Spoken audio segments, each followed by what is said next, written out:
Hi everyone, Sinead here from the Delalicious food blog.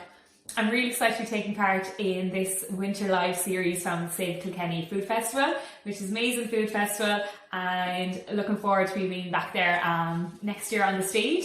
So today we have a really nice, quick and easy recipe full of winter spice kind of flavours. So it's Winter Spiced Apple Pancakes. So it's a really great one. It's going to be banana pancakes we're going to be using, so a great way to use up any kind of bad and battered overripe bananas that might be resting in your fruit bowl, and then using the best of this season's apples. So trying to use as local apples as possible you can, using lots of nice winter spices. So I have some mixed spice here, but you could just use some cinnamon, some cardamom, some ginger as well would be gorgeous.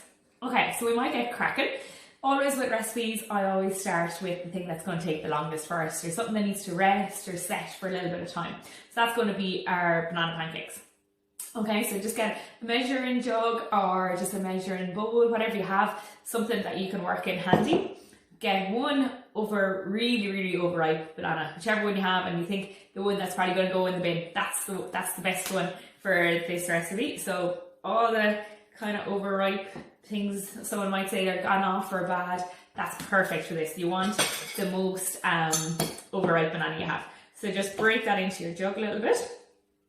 Into that then I'm going to crack one egg. So just add your egg in. Watch out for any little bits of shell. Using the remaining shell to dig out any bits of shell that flew in is a really good tip. Into that then, just adding 30 grams of oats. Use jumbo, porridge, whatever you have on hand at home. And then into that then, just going to be adding 2 tablespoons of milk. So again, use whatever milk you have a preference for. I'm using full fat milk here. And then what you can do then is just get a handheld whisk or an electric whisk, or you could do this in a blender jug either. And just you're going to blend everything together, or in this case, I'm going to literally mash everything together. So the egg will combine really well. The overripe banana, it's going to be really soft. You could use just a regular banana as well, that's totally fine.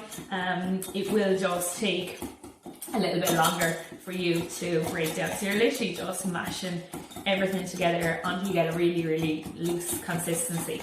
I'd often do this the night before as well, so let it rest in the fridge, and then it's going to thicken up and be absolutely perfect then come morning time. So you just really combine it together. Make sure your oats are nice and moist and perfect. So you can see there you have a really nice kind of sloppy mixture. So just leave that now to the side. Alright. And then what we're going to do then is prep our spiced apples. So I adore these apples. They're just so tasty. They're amazing on pancakes. You can put them on top of like queen cakes, like it's a really nice kind of little autumnal twist, or on top of like a simple sponge with a little bit of cream or yogurt, or just literally as a dessert with yogurt as well. So really tasty snack. What I have is 4 apples just chopped up, so just small eaten apples. You can use cooking apples either. There is some, I'm using maple syrup, but you could use local honey as well, and that would be perfect. So what you need to just get a pan or a small saucepan, just over a medium heat, and then what we're going to do is just melt some butter onto that. So about a tablespoon of butter. So just going to pop that on and let that melt down. And then into that then going to add some maple syrup. So again, about 2 tablespoons of maple syrup. Again, the sugar content, I can leave it up to you to decide really. Work with what your kind of taste is, preferences. You can always add more at the end. So in just a simple way, I always do that with spices or anything like that. Start small and you can always add more. So just letting your butter and the maple syrup come together. If you see loads of bubbles happening and everything kind of getting a bit crazy inside the pan, just turn the heat down a little bit. So the apples I've just roughly, chopped up, just kind of bite-sized chunks. Everything is going to kind of really soften down and sweat down. So I leave the skin on the apples, it's full of fibre, and it's all going to soften down really nicely. So don't be worrying about going peeling all the apples. So just let your butter, you could use coconut oil as well instead of the butter, if that's your preference. Don't worry, just work with what you have at home and what you like is the big thing.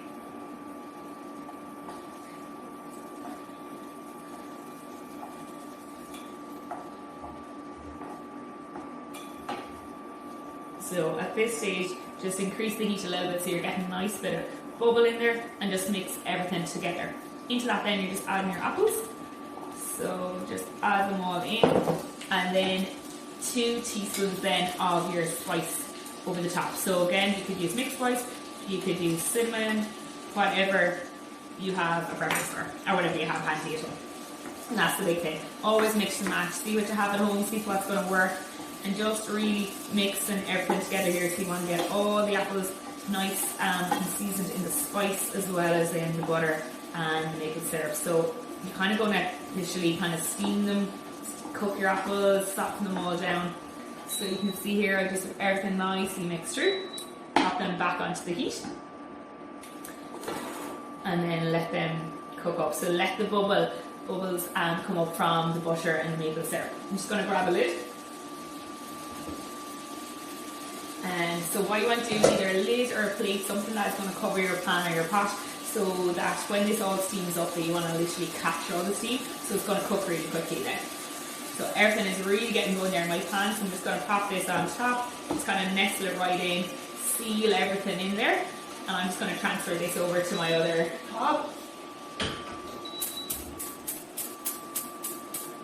So once they're bubbling up like that, you can turn the heat down a little bit. So you don't want to kind of fry them, they're just going to steam, soften down and together themselves. And then just get another frying pan then for your pancakes. Definitely for the pancakes, you want to make sure this is a non-stick pan. Just turn down your heat a little bit, if it was quite high earlier for your pancakes. And then again, just getting another little bit of butter, just kind of a teaspoonful this time around, and allowing that to soften onto your frying pan. So then coming back then to your banana pancake mix, again just give it a little stir. I'm just going to put in another tablespoon of milk into this. Just, it often depends just on how big or small your banana is. You know, no two bananas are the same, so you do just want a loose mix but not too dry either. So just a nice moist loose mix. Again, just let everything, all your butters melt down here. And at this stage then you can probably turn down your apples. So just let them kind of simmer and kind of stew away there essentially. Now I'm just going to spread the butter all around my pan. Lovely. And then what you want to do then is just use kind of a tablespoon, measure out your dollops for your pancakes. I'll use kind of 2 tablespoons per pancake. So you should get about 3 out of this mixture, 3 to 4. The pancakes will spread a little bit, but just try and not get them to touch if you can. Again, so you should definitely get another generous pancake out of that. So you can just see here, just nicely evenly spread them onto the pan. Again, over kind of a medium heat. So what you want to do is just let them sit, and then when the bubbles start to appear on the top and they're firm on the bottom, you can just literally flip them over. So take like kind of 4 to 5 minutes on both sides. You want to get them just nice and crisped up on the bottom before you flip over, and again they should be firm, definitely around the edges, and you should see bubbles appear in the top so you know that they're cooking through. So then it's literally just getting kind of your toppings ready while the apples are finishing off. Yeah, mine are still cooking away there. So I'm just going to use some nice yoghurt on top of the pancakes, probably another little dash of maple syrup. You could put some granola on top of this as well, or just some seeds or nuts. So again, just kind of sticking with kind of autumnal, kind of winter, really seasonings, which is lovely at the moment. Just kind of getting into the mood.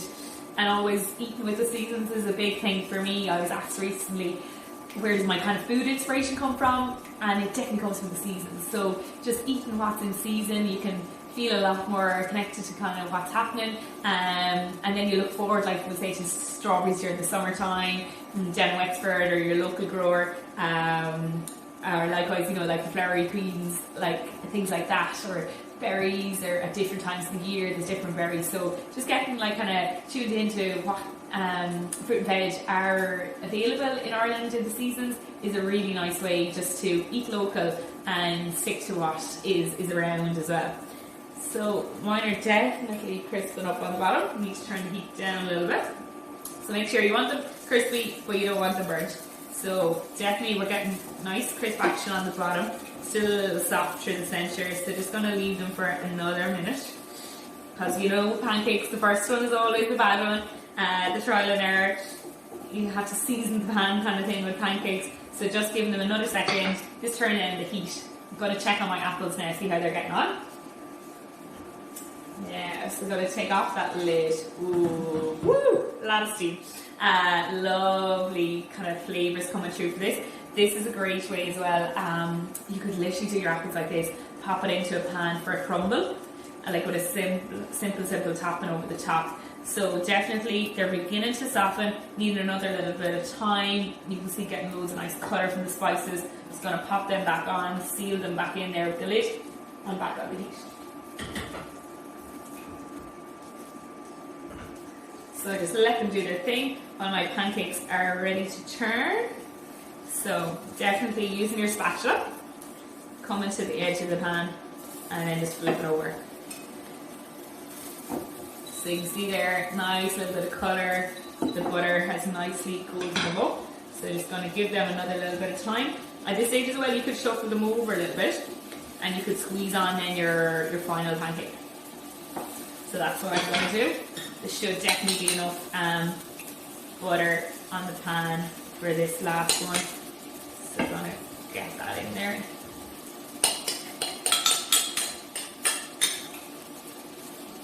Nice generous one. Perfect. So nothing like pancakes in the morning. I don't know about you, but I absolutely would eat pancakes any day of the week or time of the year. Like definitely not just say think for Pancake Tuesday, any time of the year at all. They're so tasty.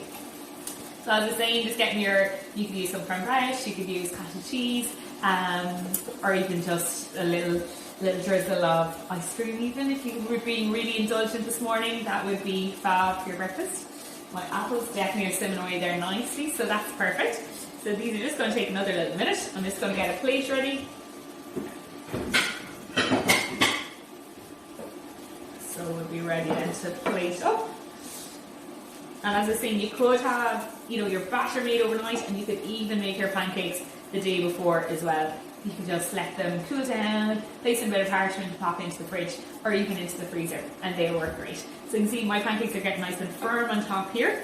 Just going to flip them over once more. Yeah, all cooked through. So, the second side generally doesn't get as crispy as the other side. Just going to layer them on top. And pop my other one on top here as well. This pancake almost good to flip as well. I'm going to push that one into the centre now. Let that cook away there for another little minute. I'll check on my apples.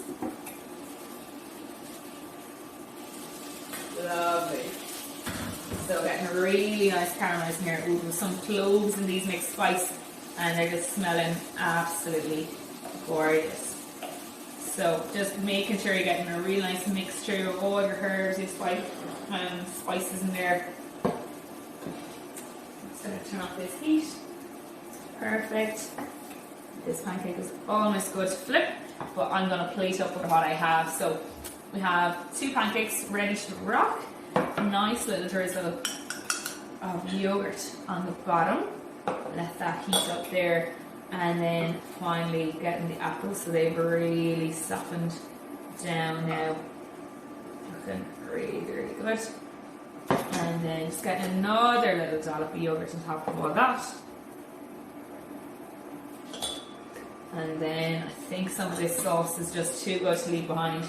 So just going to drizzle some of that over the top of everything. Perfect. So there we have it. So my winter spiced apple pancakes. Really looking forward to see how you all get on and looking forward to see your recreations. And remember, these recipes are not gospel, they're just inspiration. So dying to see what you get up to in your own kitchens. And thanks a million to Savour Kilkenny for having me as part of their Winter Live series.